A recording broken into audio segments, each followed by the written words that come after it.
You guys all set? Sure. Just real quick, what would you like to do for a haircut today? Low fade. You want to do a low fade today? Yeah. And you want the same thing, 3 on the sides with like a little bit bulk off? Yep. And then what about the top? A little trim? Low trim. Kind of even out the curls? Yep. Sure. And then I'm just going to walk you kind of through what I'm going to do for your shave. So Yeah, for sure. I'm going to do a hot towel. I'm going to do a pre-shave oil. Then I'm going to do another hot towel, and I'm going to do some hot lather with a brush.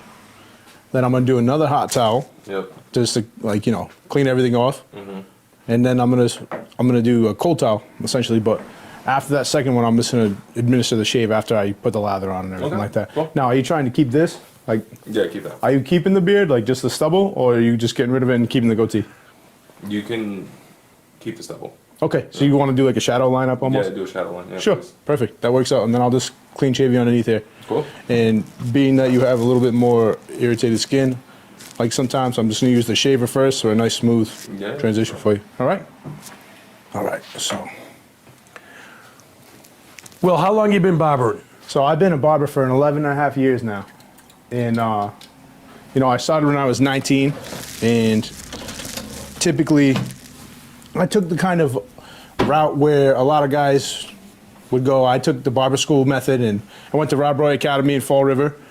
I moved out there when I was 18, just trying to restart, and I found myself out of work when I was 19, and I decided that there was a barber school about a mile away from my house. So I've always had an interest, and I inquired about it, and I picked up a pair of clippers in that November, and I never looked back. So I was going to ask you, did you find barbering or did barbering find you? How did you come to the barber industry? So I was always interested in barbering since I was about 16.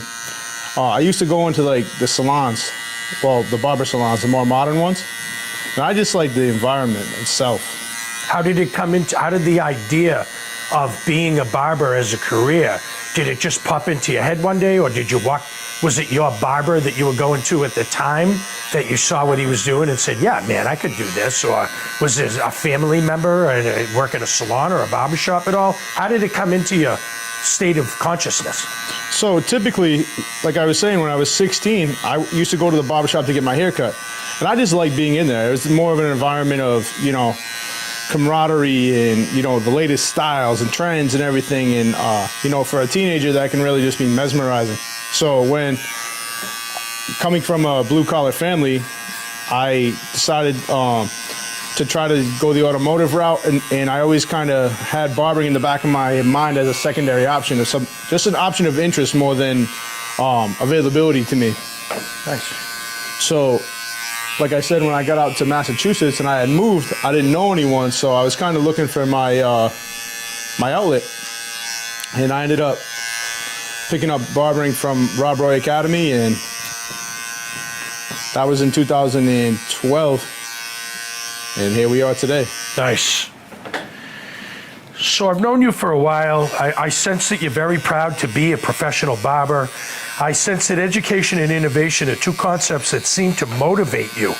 Can you speak directly to the younger barbers out there who think they're going to have like a Ferrari right out of barber school? Or you see these kids and they just want the gold chains and all that. Can you give them some insight as to what it really takes to make it as a successful barber? I think that what I see when I go into barbershops is they get lost along the way, and they start working in barbershops, and as soon as they realize that they're not busy, right, then I find out that they left the barbershop, they work somewhere else, they're doing something else. What type of insights could you give to a young barber who doesn't understand that you need a lot of clients and a big book to be successful?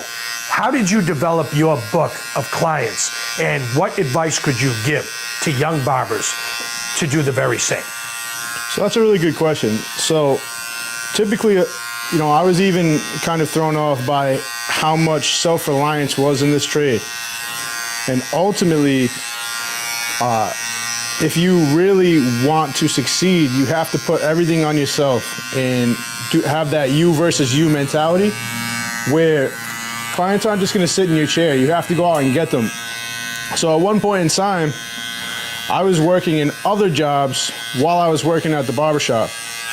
I used to work at Dunkin' Donuts second shift after the barbershop and make communications with other people in my town. I would drop business cards in their bags, or I would Smart.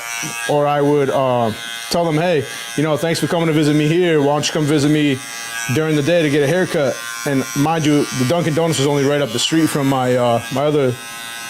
from the barbershop itself. So ultimately, I was kind of trying to build a name for myself in my community first, as opposed to just trying to jump into the Ferrari, as you would say.